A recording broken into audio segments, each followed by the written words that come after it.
Okay, let's talk about basic rhythm for guitar. Your most basic kind of rhythm is going to be in 4/4 time. That's going to be quarter notes at 4 beats per measure. Now, if you don't understand what all that means, it doesn't really matter, because the important thing is, if you can count to 4, you can play rhythm on guitar. Okay, so here's going to be the underlying pulse of most kind of popular music that you listen to. 1, 2, 3, 4. 1, 2, 3, 4. I'm just going to keep doing that over and over.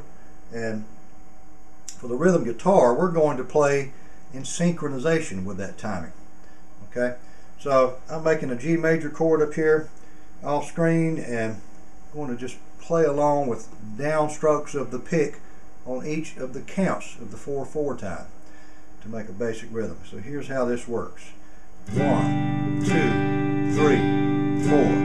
1, 2, 3, 4. Okay? Now, that's a very basic timing, of course. It's not a very realistic piece of music, but it's adequate for getting your brain and your hands acquainted with the concept of playing in time. Now, once you can do that, then you can think about moving on to something a little more advanced. Okay, so we're going to bring in eighth notes at this point.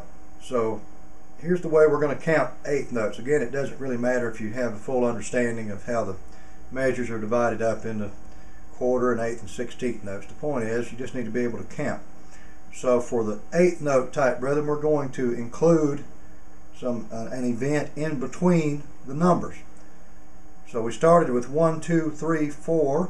Now we're going to proceed to this: 1 and 2 and 3 and 4 and. Okay, and that'll be one measure. Now we're going to play the numerical beats with a downstroke of the pick, and then we're going to play the ands in between the numbers with an upstroke of the pick. Okay, so it looks and sounds like this: 1 and 2 and 3 and 4 and 1 and 2 and 3 and 4 and. Okay, now it's a very straightforward beat. The essential element that makes for a pleasing and memorable and catchy rhythm is often going to be the elements that we remove from the standard beat. So, talking about that in terms of eighth notes again, let's think about, we'll take out the ands after the 1 and after the 3. Now, I want you to note that I'm going to continue swinging my arm in time with those missing elements. I'm just not going to apply the pick. Now, why would I do that? Well, because that helps me to stay in time. If I keep doing the same thing with my arm every time, it helps me stay in time with the beat of the song. Okay? So here's how this is going to look and sound. 1 and 2 and 3 and 4 and 1 and 2 and 3 and 4 and. Okay, so you see how I just simply didn't apply the pick on the upstrokes pertaining to those missing ands.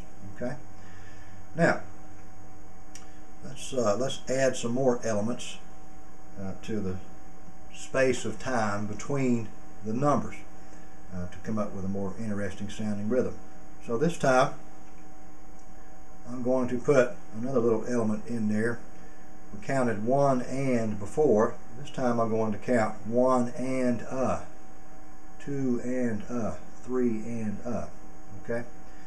So here's what this is going to look and sound like: 1 and 2 and 3 and 4 and 1 and 2 and 3 and 4 and okay? So you have a little more interest in that rhythm, and it's a little more catchy, a little more memorable. Now let's speed it up to something more realistic.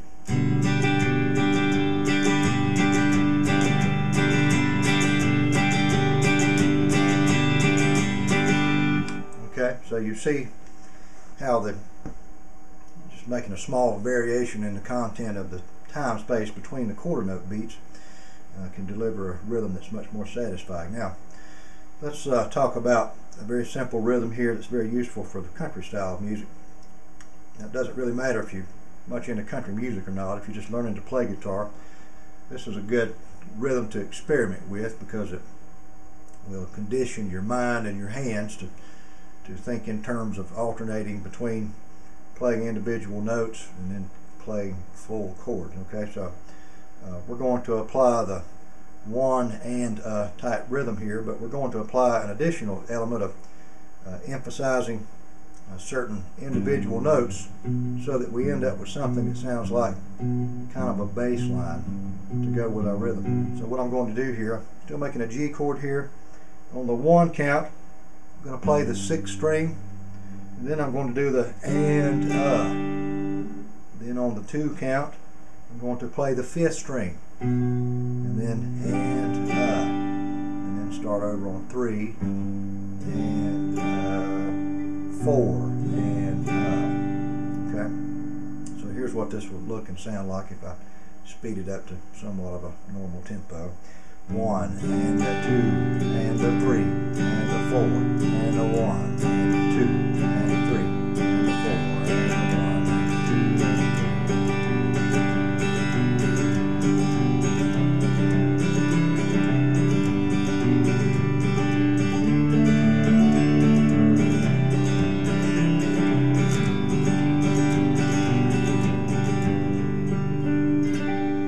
Okay, so I went through a series of chords there, G, C, and D. So you can see how you can very quickly move from the most basic of rhythm patterns in the 4/4 time, and just by making some variations in the space between the quarter notes, you come up with some very interesting and more satisfying rhythms. Okay, so what you want to do with this information is take the concepts that I've relayed here and learn these, and then you want to make your own changes to them. Okay, so you can make additional additions between the quarter notes, and then additional deletions of events between the quarter notes, and then you can come up with almost limitless variety of possible rhythm patterns to create whatever kind of energy level and whatever kind of mood that you're trying to create. Okay, so experiment with this, and as always, the key to anything guitar is to get the material committed to memory, and then you just want to wear it out with practice. So as always, in the end, the key is practice, practice, practice. Okay.